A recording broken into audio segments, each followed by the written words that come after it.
transformer architecture, most of the research and innovation has shifted towards artificial intelligence. But now we have significant concerns about AI security and AI governance. Many of those concerns have existed for quite some time. We've always had skeptics, people who didn't really like artificial intelligence, and people who were strong promoters. Now, that choice has already diminished. If you don't use artificial intelligence to improve your services, your companies, your country, then it's likely that you're going to have slower economic growth. If you're still not convinced, let me give you one or two arguments. Apart from climate change, artificial intelligence has already been used for new drug discovery. Artificial intelligence could cure cancer one day. Just that one disease is enough for most people to agree that artificial intelligence should continue to evolve despite all the risks. There's also significant economic improvement, there's societal benefits. I consider myself as a successful teacher, but I do understand that one day someone is going to build AI app that is going to be much better in teaching than me because it will have a virtual assistant. And now, if you enable countries that they don't have the resources of Oxford and Cambridge to use that technology, that could narrow the digital gap. But there's also significant risks. Now, we have teenagers that they have access to state-level security techniques. 16-year-old child could go to the dark web, buy a zero-day exploit, then plug that into fraud GPT, and create malicious malware, as simple as it is. And as you can imagine, this will increase the attack surface significantly. In order to protect from that, you need to apply artificial intelligence. But it's not going to be easy, because if you have a agentic AI system, let's say 1,000 agents, and one of those agents, 356, malfunctions or hallucinates, that means that the entire chain would be based on wrong information. So that's a systemic collapse, and that's a significant risk. So governance, it's important, and if you ignore this, this could lead to erosion of trust into the company or into your organization completely. Now, what's the next stage before we look into the actual solutions? Well, the next stage is where artificial intelligence at this present moment is just a feature of the system. We're looking at shifting towards AI operating systems. And many organizations are already working on this. We have Ubuntu, Linux, Tesla, Microsoft, Watson X, IBM. Those are all organizations that they are building AI operating system where AI will be at the core and not as a feature. What will be the key features of this operating system today and how they are going to change in the future? Just from looking at the first three bullet points, real-time processing, scalability, and security, privacy, if you work in security now, you know that this is going to be a cloud-based system, because you cannot have scalability on real-time processing and security and privacy on a native device. You need to have a system that could expand. And in the future, how this could change, we're looking at shifting away from machine learning into neuro-symbolic artificial intelligence. Neuro stands for neural nets, which is one of the machine learning algorithms. Symbolic refers to the original form of artificial intelligence that was based on mathematics, probabilities, and physics. So that combination is something that's on the agenda. Second combination is the quantum AI. Many people disagree that quantum AI, quantum computers could ever be built, but actually there are multiple quantum computers already in existence, including here in China. The problem is that they don't have enough qubits and that they cannot fix the quantum correction error. But there are many people working on that, and in the next 5, 10, 15 years' time, we expect that we're going to have quantum computers. Now, since quantum computer is not going to be very useful to put on a mobile phone or on a laptop device, we have to assume that the quantum computer will be based in processing centers. So again, that will be a cloud-based function. So what is the risk in terms of security and governance? That looking at the solutions, we already know that quantum computer would be able to resolve many of the problems that we have, including climate change. The problem is what they call the time travel attack, or store now, decrypt later. There's around 1% of the information that you're storing today that is still going to have value in 5, 10, or 15 years' time. And that is the information that a quantum computer of the future will be able to just download, crack, and use. What is the solution? We need to apply post-quantum cryptography to that 1% of the data, not to the entire data set, because that would be too expensive and not manageable. Now, looking at this from the perspective of a red team and blue team, where red team is the attack and penetration, blue team is the defense, where is the world shifting? We're shifting away from patch and pray, which is how the system operates now, into predict and prevent. Current systems, they are based on detecting a vulnerability, finding a solution, patch, and updating the system. In the future, that won't be really possible, because if you detect a vulnerability in the AI system, that's in the core logic of the system. So you will have to retrain the entire model from beginning. And there are various different types of attacks. On this slide, I have 11 types of attacks. First 10 are the ones that everybody talks about. It's the type of attacks like data poisoning and prompt injection. But the most concerning attack is the last one, the sleeper agent. Because what a sleeper agent means is that when you're building your systems today, somebody could infiltrate an agent. And there's multiple ways how you can do that, relatively easy. Once that sleeper agent is implemented, you start trusting the system. It works very well. After 5 years, you implement it into your energy grid, and it still works very well. After 15 years time, it's implemented across the whole network, your navigation systems, your energy grids, your critical infrastructure, and then adversary would activate the sleeper agent. At that stage, it would cause a systemic collapse. And systemic collapse is something that we can all agree that it's something that we need to prevent. Before going into that, let's look at how AI governance look like, and then we'll start thinking about the solutions. First, what is a guardrail? AI is protected by guardrails. Guardrails is just the side of the road. You never see a guardrail in the middle of the road, because that would prevent the cars from driving. The intention of a guardrail is to prevent the car from driving off the cliff and killing the passenger. So if you look at it from that perspective, how would the guardrails look like?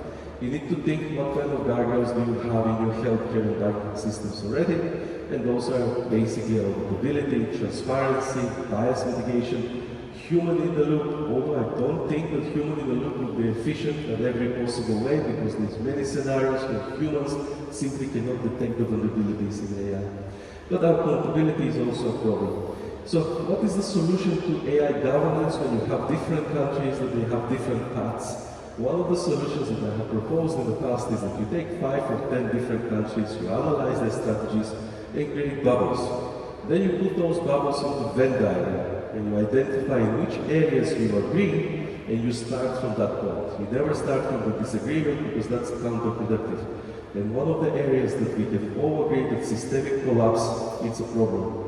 A second area that we can all agree is that we need a shared responsibility, and one of the solutions that I have built recently, it's called AI Bill of Material.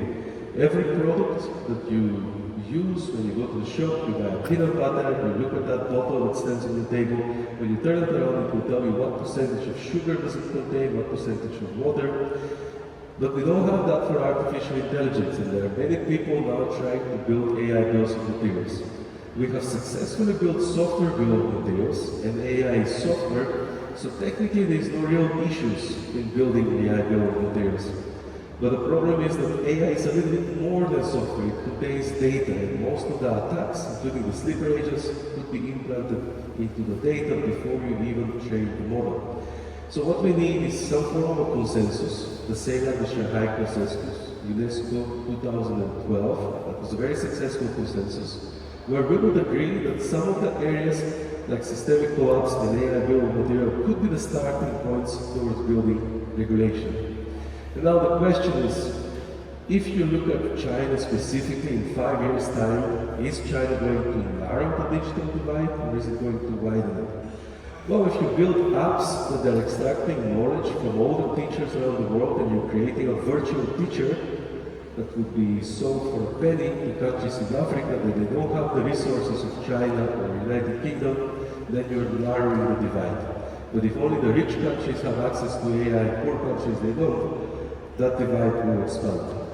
In terms of governance, how do we establish global standards? Well, geopolitical competition is already shifting the standards in different directions, and the longer we wait, the harder it's going to be to bring anything back together.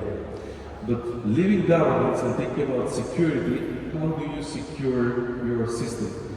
First is think about what is the next killer app. You see that the WeChat is working very well, Alipay is working really well. What's next? Healthcare app maybe? Once you decide on that app, then you need to start thinking from day one what kind of security risks it could bring, because that needs to start today. You cannot start after building the app. In terms of artificial intelligence, it doesn't work like that. And now, since there is a global disagreement on how do you regulate artificial intelligence, I wanted to end it up on a more philosophical note. Since the beginning of time in Europe, the ancient Greeks, that was the most advanced civilization. And what did they have? They had a technology to mint a coin. As you can see on the slides over here, there is a coin. And what did they put on that coin? They put artificial intelligence.